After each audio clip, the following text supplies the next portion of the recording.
Part 4. I'm not prepared for this intense bonding yet. She attempted to progress further this morning, but I resisted her advances. I require a complete understanding of the situation before I decide whether I want to rekindle anything. That's my current stance. Though my feelings may change tomorrow morning when I see that person flaunting themselves in front of me. You're receiving excellent advice from everyone here. It may be tough to digest, but it's crucial to keep an open mind. I have confidence in the people in this community. They possess a deep understanding of the subject matter. Even though their words may provoke frustration, take some time to reflect on their perspective. They're pushing you to think critically and make informed decisions. Delve deep within yourself and embrace that path. It's the most favorable course of action. I'm frustrated, but not with anyone in this community. I understand that each person's input is shaped by their individual personalities and experiences. Having read numerous other threads, I've seen that many individuals here are still with their partners despite facing more severe challenges. No one here will pressure me into a decision. The outcome of this situation will be determined by my wife and me, not by well-intentioned advice, no matter how valuable it may be. People handle these situations differently. You initially leaned towards divorce, then eased off when you noticed her efforts to mend things. More often, we observe people adopting a save the marriage at all costs approach at the beginning. Your approach worked well for you and helped you break free from the emotional fog earlier than most. You're pretty much spot on with your assessment. I can't say I was in a specific mode, but what you mentioned is pretty darn close. One thing I'm absolutely certain about is that I'm not in a save the marriage at any cost mode. However, I'm also not in a divorce and burn the house down without thoroughly considering all the consequences mindset. To draw a sports analogy, some people can push through the pain with the same injury that others cannot. I could have divorce papers delivered to her within hours, and there would be no need to request a polygraph. Instead, I'd inquire about her reasons once more for wanting to remain married and what she plans to do to make it work. If she doesn't provide satisfactory answers, I'll outline how things are going to proceed. At this moment, I'd wager that she would be willing to take a polygraph without hesitation, unless she's withholding information. I'm against targeting the other person while letting the wife off the hook. Both parties were involved, and there should be significant consequences for both or none at all. While we may blame him, your wife is equally responsible. It's unfair for her life to remain unscathed while his is in ruins. This might be one of the reasons I have disagreements with R. I'll say it again, take what's beneficial and disregard the rest. I don't believe you're not suffering just because you're not sharing every sleepless moment with us here at this forum. Every situation, despite similarities, is unique. This forum is emotionally charged, and some people may be perturbed that you're not sharing every detail of your anguish. Many individuals like you cease posting early on due to the criticism they face.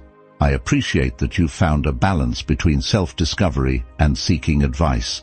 That's precisely why, considering his family situation, my anger and apprehension are directed towards my wife. The guy is 2,000 miles away, and as you mentioned, my worry is that there might not be another or a prior recipient of what you refer to as easy intimacy. Once more, take what you find useful and disregard the rest. I believe you're experiencing pain, even if you're not recounting every restless moment with us here at Forum. While there are commonalities in many situations, each one is unique. This forum is charged with strong emotions, and some individuals may be perturbed by your measured approach. Many people in situations similar to yours tend to disengage from posting early on due to the criticism they encounter. I appreciate that you're finding a balance between self-discovery and seeking advice. As an experienced member, I want to reassure you that you're doing well, and ultimately, you'll be fine regardless of the path you choose. Your decision not to insist on your wife being on her knees begging doesn't make you weak or someone who's avoiding the situation. I'll be out of town for a week, but you and your loved ones will be in my thoughts and prayers. Stay strong. I'd like to express my gratitude. I'm not sure why anyone would assume that your wife is having a great time. She's sleeping in a guest room, barely communicating with her husband except for questions, has been subjected to harsh words from the other man's spouse, and knows that you have the power to take decisive action. I may not have listed all the apologies she's made, and that could be my oversight, but it's important to note that she hasn't resisted any of my requests thus far. If I ever decide to leave the forum, it won't be because I'm afraid of anyone's opinions.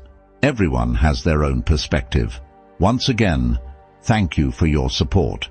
If there are individuals out there who consider me the wimp of the year because I haven't filed for divorce, evicted her, shared my situation with everyone I know, and taken action against the other man and his family, then I suppose I'll embrace that label.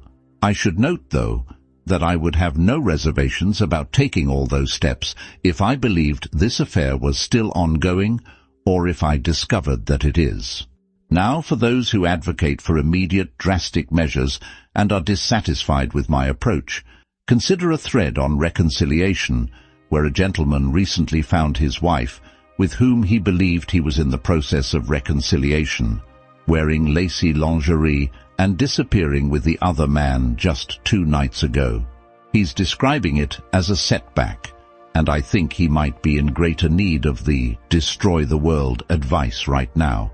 Nevertheless, I can handle the feedback, and I'm genuinely appreciative of everyone trying to assist me. Remaining composed and making reasoned decisions during a crisis is the hallmark of true resilience and strength. Your choices are sound and not based on self-deception, and I commend you for them. The most effective way to dispel uncertainties about the future is to insist on an immediate polygraph and subsequent annual tests. Rest assured, there will be a polygraph in the near future, and there will be multiple ones annually. I'm even contemplating having them every quarter for the first year, with no concern for the cost. You've certainly made significant progress, but ultimately it's unlikely that anything will change. In all likelihood, his wife will return to their bedroom, and he will set aside thoughts of divorce. The other man will maintain his family and job, and his wife will also retain her job and family.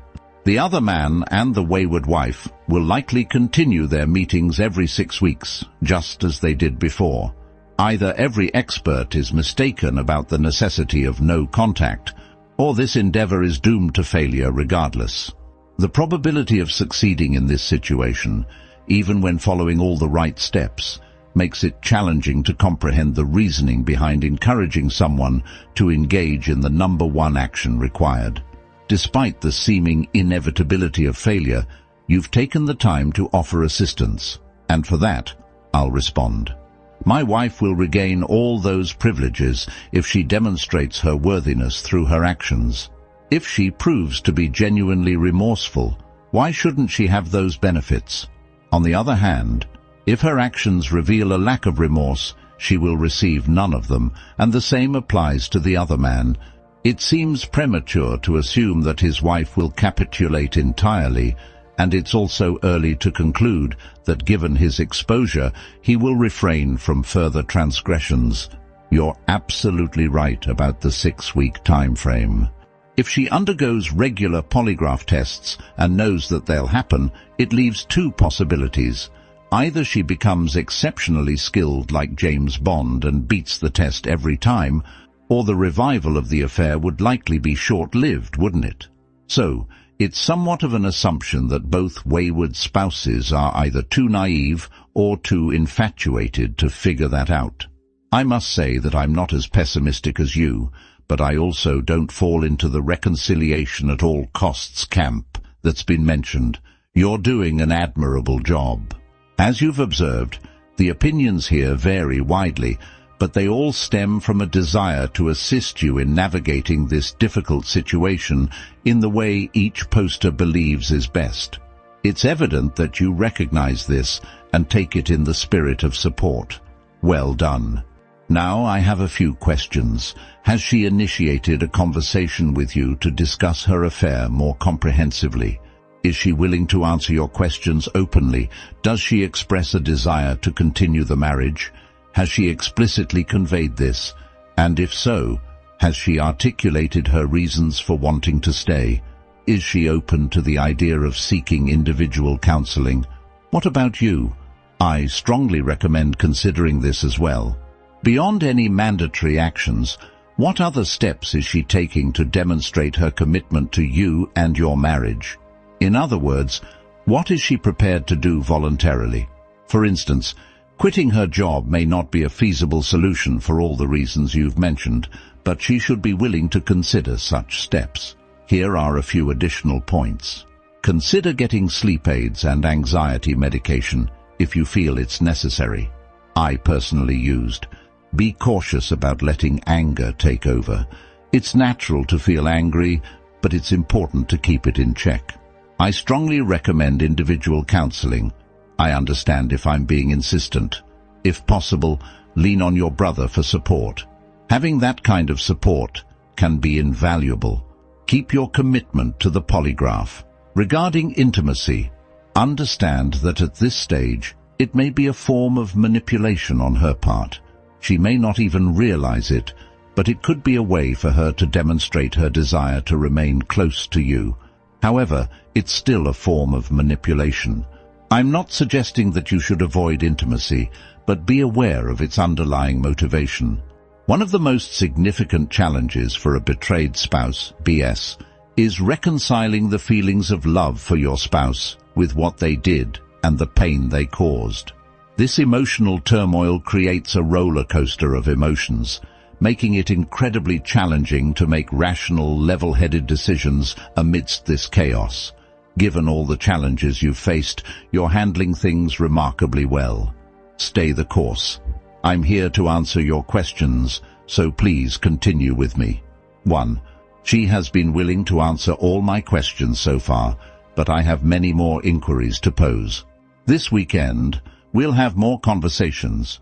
She has never mentioned leaving me for the other man, and if she were to contemplate leaving after a few encounters, that's a decision she's free to make. 2. There's no question that she is determined to remain in the marriage. I want to be sensitive in how I phrase this, so please take it in the right context. Unlike a stay-at-home mum with young children, she has her own income, investments and assets that would enable her to be financially independent if she no longer wanted to be married to me. I haven't delved deeply into the why conversation yet, but I'm working my way there. It's worth noting that the other man in this situation appears to have reacted differently from the negative other man in your wife's case, who seemed content and desired your wife to leave you. There haven't been any such requests in this scenario, or I might have missed them. Additionally, my wife has no intention of taking on the responsibility of 3 children, either full-time or part-time. I'm convinced that this is not a love affair. 3. I haven't pursued therapy for myself yet. If I uncover more lies, discover additional involvement with the other man, or if there are breaches of our agreements, she can seek individual counseling on her own time. 4. This situation is still fresh, and at the moment I'm seething with anger. I have an appointment with my physician tomorrow to discuss some medication. To be honest, I've never been a big fan of therapists. We have friends who've had mixed experiences with them, some finding help and others not, and not all related to infidelity.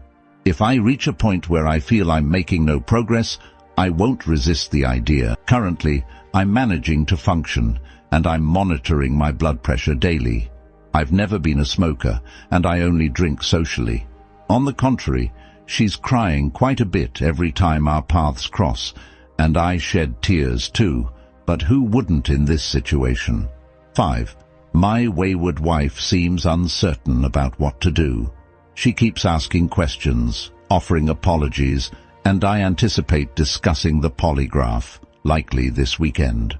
She's expressed a desire for intimacy, and while I don't believe it's a calculated strategy she's consciously thought out, like, if I satisfy him sexually, he'll be content.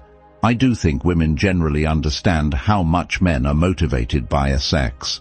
Thus, she may feel it's the most effective way to bridge the emotional gap. It's challenging for me to resist, so I do acknowledge your point about manipulation. I appreciate you taking the time to outline those points constructively. I've been following your thread, but haven't posted until now. I truly admire your approach to this situation. We all understand just how tough and painful it is. Consider this a virtual high five from me. Keep up the great work. I understand that this is an incredibly painful experience, and it's normal to question whether you deserve any accolades. Nonetheless, you're doing your best to navigate through this complex situation. One of us in this forum has it right. Don't dwell on the advice from posters who advocate for a nuclear approach with your wife. You're doing an excellent job managing this difficult situation. When we unleashed the atomic bomb on Japan, it was an irreversible action. Going nuclear may seem tempting, but it's a one-time deal. It's still a possibility, but I require more distressing revelations to reach that point. Bear in mind that I'm in the process of compiling my list of questions. It's challenging to focus and not jump around. Well, it wasn't exactly what I'd call a pleasant weekend. It took the entire weekend because I needed to take numerous breaks. I wanted to absorb everything gradually instead of attempting to process the entire dose in one continuous conversation. I'd like to begin by expressing my belief that providing a detailed account of the recent affair I just discovered is unnecessary, as it has come to an end. I am confident in this because there is now an open line of communication between the other man's wife and me. Both parties involved have acknowledged their actions and have essentially put an end to it. I understand that some of you may remain convinced that despite the steps I've taken, they might rekindle their involvement if they are in close proximity. I respect your perspective, but I don't believe there's anything I can do or say to change your minds, and I won't attempt to do so. Let's agree to respectfully disagree on this point. It's important to clarify that this does not mean I am in a reconciliation at all costs mode. Instead, it signifies that unless any other negative revelations come to light, I am willing to explore the possibility of repairing some of the damage that has been done. To rephrase, I am open to the idea that she can work on repairing the damage because I bear no responsibility for causing it. I also believe that there are various types of affairs, and understanding the specific nature of a wife's affair is crucial, as the strategies and approaches for reconciliation will vary. A one-time alcohol-fueled encounter with a bartender on a girls' night out will have different consequences compared to a rekindled affair lasting 2 years with a former high school flame. It's essential to consider if it was an exit affair, a revenge affair, or if she's a serial cheater seeking constant external validation to compensate for what she perceives as missing in her marriage, whether real or imagined, among other possibilities. In this case, it's clear that it was not an exit affair. My wife does not wish for a divorce, and her intention was not to get caught to prompt a divorce. This affair does not qualify as a long-term affair with only 6 encounters, and not all of these encounters took place in the same location. At this stage, she cannot be labeled as a serial cheater. Furthermore, it doesn't fit the category of a one-night stand, even though it initially started in a similar manner. As pointed out, each case is unique, which is why, in my opinion, navigating through this situation can be so perplexing. Let me discuss the topic of their sexual encounters in a general manner. I won't go into explicit detail, similar to how he did, regarding the specific acts they engaged in. My wife and I have explored a wide range of asexual experiences, fulfilling many of my desires and preferences. Unless he introduced something akin to the 50 Shades of Grey routine, there's nothing she did with him that she hasn't done with me. I don't concern myself with the size of his genitals. I've been in locker rooms for much of my life, and based on what I've observed, I have no reason to feel inadequate in that department, so there's no need for comparisons.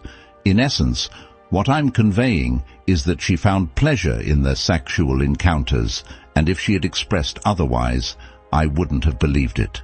I highly doubt that if I were to engage in sexual activity with another woman, I would have a negative experience. This affair was a result of an opportune moment rather than a conscious decision to give in to temptation, and it only takes one such moment to occur. I hold the belief that not every person who crosses this line should be condemned and cast aside. I also don't think that every individual who engages in infidelity is inherently and irredeemably morally corrupt, regardless of the reasons or circumstances. If that were the case, there would be no need for forums like this one. In such a scenario, everyone would simply head straight to divorce court without any room for discussion or reflection. I want to clarify that I'm not here to defend her actions, and she hasn't attempted to place blame on me for anything. She's an attractive woman in her mid-40s who often appears to be in her early 30s, and she received attention from a hunky guy a decade her junior, which she encouraged. While I don't want to label her as vulnerable, I did mention that our relationship had suffered due to our respective travel schedules, more so on my part than hers. As an interesting side note, if you were to see a picture of Mr. Pretty Boy's wife, you'd likely find it surprising, given that his wife looks like a Miss America contestant. A significant portion of my inquiries revolved around determining whether this was the first and only instance of such an encounter, and she insists that it was. However, she did disclose that on 2 occasions in the past 2 years, she allowed a man who approached her in a hotel to buy her dinner. It's worth noting that she didn't have to share this information, and she maintains that she never had any further contact with either of those individuals. My wife is a highly intelligent individual working in sales, which makes her skilled at anticipating objections. At the end of our conversation, she acknowledged that she understands my skepticism and mentioned that I'm free to review phone records dating back as far as they are available if it would bring me peace of mind. She assured me that I could take any necessary steps. Then she voiced what I was contemplating. She conveyed that personally she couldn't think of a more convincing way to assure me of her honesty than to undergo a polygraph test. She expressed a strong desire to take this step to demonstrate the truthfulness of her statements, not only concerning Mr. Pretty Boy, but also regarding the dinners. It's worth noting that I had dinner with a woman I met on a flight about 8 months ago at the same hotel, as she was in the same industry as me. Importantly, I didn't pursue a sexual relationship with her or maintain any further contact. We had an extensive discussion about her job. She expressed her reluctance to quit unless she can secure a position near her current salary with significantly reduced travel. In an effort to reassure me, she stated her willingness to undergo a polygraph examination each time she needs to attend a meeting where the other man is present. This raises the question, why would she offer to take a polygraph if she intended to engage in further indiscretions with him? I made it clear that her friend, who has been causing problems, needs to be removed from her life, and we should have a conversation about anyone else who might be aware of the situation. Regarding consequences, I believe that agreeing to submit to a polygraph, a process that involves being connected to a machine, is an uncomfortable and unpleasant prospect. To agree to do it multiple times is an even more significant commitment. Additionally, learning that I have consulted with an attorney serves as a consequential development in this situation. I'm currently quite fatigued. I've dedicated the majority of this weekend to discussing some very challenging issues, and I may not be prompt in responding to any straightforward or simple matters. I cannot reverse the actions she has taken. I'm extremely angry about it, but she made her choices out of her own desires, not because of anything I did.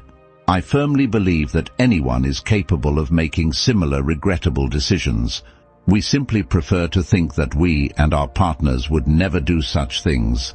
That's what makes this situation so difficult to accept. We still have a long way to go, and I don't possess a crystal ball to predict the future. However, from our conversations this weekend, it seems like she comprehends the gravity of the situation, as it's commonly expressed here. Now, she must demonstrate it through her actions. We're not asserting that the affair will resume, but it will remain a possibility. We're not suggesting a resurgence of the affair, but the potential is always there. The significant issue that often arises is that it may trigger memories of the initial discovery D-Day every 6 weeks, which is quite common. My opinions are not intended to be harsh. These upcoming trips will be quite challenging for you. Anything can happen. This entire situation has proven that to me. The recurrence every 6 weeks? I'll have her travel plans and reservations in advance. I've never had that before, nor have I ever requested it. None of this was done during our meetings. They were exceptionally courteous, even avoiding using the same vehicles or taxis to the airport. Afterward, they would individually retrace their steps to an airport hotel. My way out from that difficult situation, if necessary, is through a polygraph test. Until she declines that, I won't label it as a hellish experience. Opportunity. They perceive an opening, a chance to engage in something without being discovered. That describes your wife. She desired it and believed she wouldn't be caught. Temptation, opportunity, and the belief they can evade detection. It's not all that dissimilar from a common embezzler. My wife was no different, and many others in this group share similar experiences. Are you familiar with the crime opportunity theory? There's substantial scientific research indicating that many crimes occur primarily due to the presence of an opportunity. However, not all opportunities lead to criminal acts. An individual willing to commit the act is also necessary, and criminals are less likely to act if they fear being caught. For instance, they won't steal a car if a police car is right behind it. Regarding the future, many cheaters initially intend to remain faithful, but temptation arises, opportunities present themselves, and the belief that they can avoid detection emerges. Over time, the memory of pain and hurtfulness may fade. Some individuals may never cheat again, while others might. None of us can predict with certainty whether our partners will repeat their actions.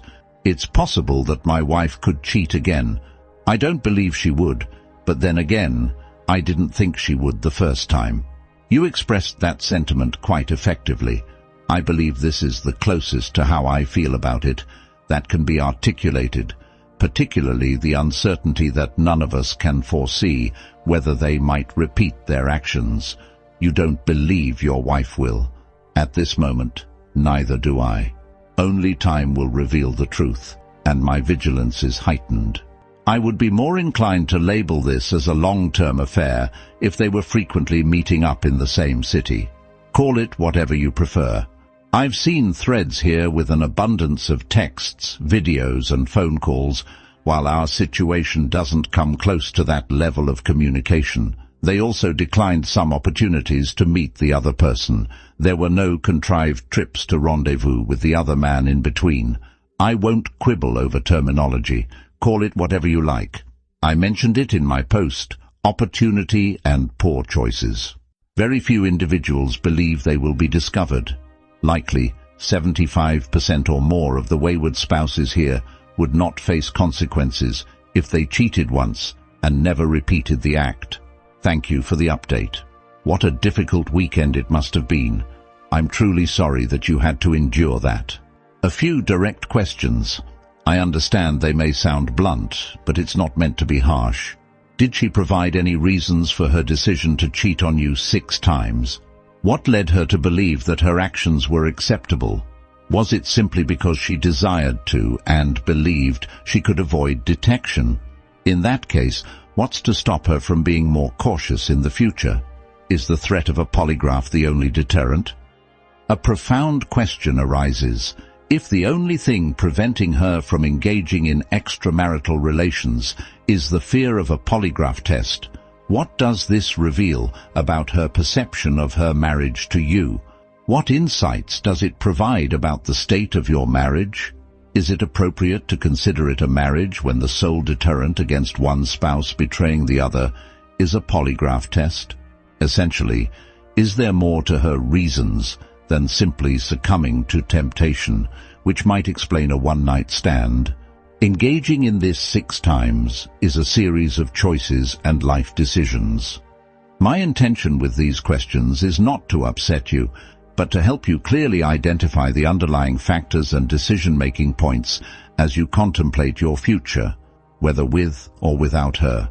Additionally, I want to emphasize this. I believe we are all capable of making poor choices, but our actions define us and shape our character. You remained faithful while she did not. Whether it's a matter of personal integrity, morals, religious values, honor, or even simple common sense. Many of us encountered opportunities to cheat, but we chose not to. It's not about our potential for wrongdoing, but rather about the choices we make that truly matter. No need to worry about being harsh. I'll do my best to provide answers. She did explain her reasons. The first time it was about receiving ego boosts and attention from a younger, attractive man who was giving her exclusive attention and not showing interest in other women. If he had been distant, perhaps 2,000 miles away and unavailable, it might have ended there. But that wasn't the case. After the first time, it became easier. It was much simpler than your situation, where your wife had to come home to you every night and compartmentalize. In all cases but one, I was out of town when she returned home. She could have potentially engaged in more encounters, but she chose not to. Why did she believe it was acceptable? She didn't genuinely think it was okay. She simply wanted to do it. We went through the midlife crisis phase. She even told me that it was okay if I felt the need to do the same, but not to inform her about it. She expressed her surprise that I hadn't done something similar.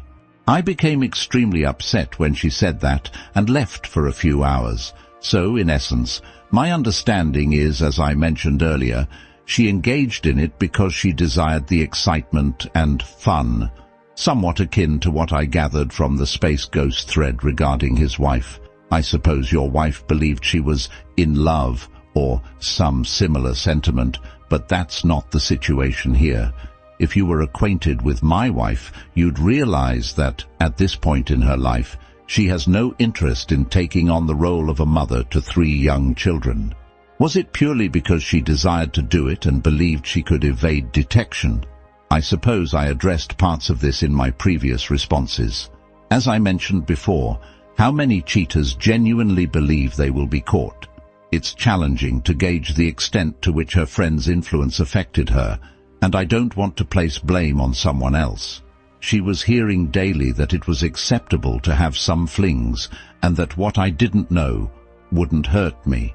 When I inquired about what led her to believe I might allow her to continue, she provided a convoluted response, suggesting that she was trying to engage me in a conversation to determine if I had done something similar and to provoke me. It certainly did provoke me.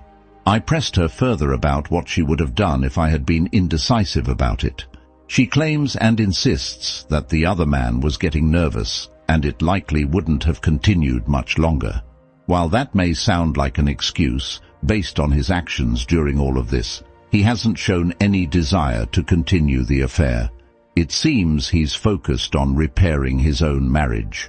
Returning to your original question, the belief that they can avoid being caught is a significant factor in their decision to continue. It's true that if your brother hadn't been in the right place at the right time, your wife might still be spending her afternoons with the other man. Who can really say for sure? What's to prevent her from being more cautious in the future? Is the threat of a polygraph the deterrent? The reality is that she doesn't need to be cautious in the future. I'm confident that this other man is no longer a part of the equation. So, looking ahead, I have 2 options. The first is blind trust, which is simply not happening. The second is the polygraph, which, I should mention, my wife brought up before I did. How cautious does she really need to be when engaging with someone 500 miles away from home, while I'm on the opposite end of the country. Moreover, what good would a private investigator do with this other man if I thought there was a chance of a reoccurrence? A private investigator can likely only determine if they arrive or leave a hotel together, but not what transpires inside. I realized early on that if I chose to stay married, the polygraph would be the sole long-term solution. As for how long it will continue, only time will tell. In essence, is there more behind her reasons than simply failing to resist temptation, as that explanation might suffice for a one-night stand? The 6 instances involve deliberate choices and significant life decisions. All wayward spouses make these life-altering choices. Your wife made the choice each time she went to volunteer, and Space Ghost's wife made the choice each time he left town. This situation isn't concluded. While I have what everyone refers to as total transparency, we're all aware that if someone truly wishes to do something wrong, they can usually find a way. Once again, if my wife worked daily with this other man, I'd have her car bugged, the house monitored, and a professional surveillance team watching her closely for a while. In my scenario, all of those precautions would be futile without the polygraph. The intention behind my questions is not to upset you. I'm not angered. I hope that none of my responses upset you or touched a nerve when I mentioned your wife. However, the question remains. What about 5 to 10 years down the road? Will she still feel entitled to just have sex with someone else? By then, your 2 kids will likely have become the professionals they're currently studying to be. Both of you will be significantly more financially stable, to the point where money won't be a concern, and you'll have aged while she still possesses those striking looks. If I had any inkling of what the next 5 to 10 years would hold, I'd be so prosperous I might as well rule the world. A decade ago, I would have never imagined I'd find myself posting on an infidelity forum. The financial aspect is not the sole concern here. Even if my wife were to cease working tomorrow, my kids would have all the financial support they need to pursue their aspirations. However, it's a substantial amount of money to walk away from, and she's not the type to sit idly at home. I do believe that at some point, she might consider a different job with less or no travel, if she can find one. She hasn't ruled that out. You're absolutely right. A wife can engage in extramarital affairs anywhere on the planet. A woman can find opportunities for such encounters even at the grocery store, so it's hard for me to contemplate the next 5 or 10 years right now. While it's true that you'll be aging and she'll likely retain her striking looks, I don't consider myself a turnip either, and I'm pleased that she looks good. I've always appreciated that. Moreover, it's worth noting that there are, without a doubt, women of average appearance who also engage in infidelity, right? In summary, when an opportunity for some fun presented itself, she acted upon it. This opportunity eventually transformed into a sense of entitlement, as she rationalized that you may have had your own opportunities and acted on them, so why shouldn't she also get it out of her system? Does she believe there's a sort of relationship scorecard that needs to be balanced? Furthermore, if it was so right for her to engage in this at the time, then why did she initially refuse to disclose the identity of the other person involved? Her initial actions suggested otherwise, even if she didn't outright refuse to end it. And if the line of thought is, what's good for the goose is good for the gander, then why is she so concerned about your 2 kids discovering what occurred? Isn't this something that parents in midlife deal with quite often? It does seem like she's been running quite the rationalisation hamster wheel in her head. Are most wayward wives or wayward husbands actually guided by a rational thought process? I must have missed that memo. It seems like all the wayward wife who are thinking more clearly than mine are just eager to inform the kids. I'm genuinely perplexed by the insistence of some that I should dismantle every facet of her life, including her relationships with the children, her job, her connections with my entire family, and hers, if feasible, before even considering reconciliation, if it ever comes to that. It's as if they expect me to say, "Okay, honey, let's reconcile now." In this thread, there have been several instances where you've challenged a commenter for not recalling every detail of your situation or for disagreeing with you. Please remember that we've all been through this before, and we bring different perspectives and experiences to help you navigate this situation. All right, I'll start by addressing this one first, and then I'll respond to your points one by one. To begin, I make an effort to respond to most of the comments and recommendations. I find it puzzling that when I receive strong advice delivered in a manner that suggests I must be mistaken and have everything wrong, I'm not allowed to offer a counterpoint and express my perspective. Frankly, when you make a definitive and assertive statement to someone regarding such an emotional issue, it's essential to have the details correct. I do recognize that everyone here has gone through various forms of similar experiences, and that's what makes all of the opinions valuable and worth reading. I could easily disregard what I disagree with, but I'm striving to be respectful because if someone has taken the time to express their viewpoint, they deserve a response.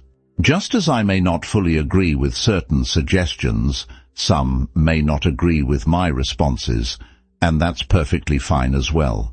What truly underscores my understanding of this dynamic is that I did read a significant portion of the Space Ghost thread.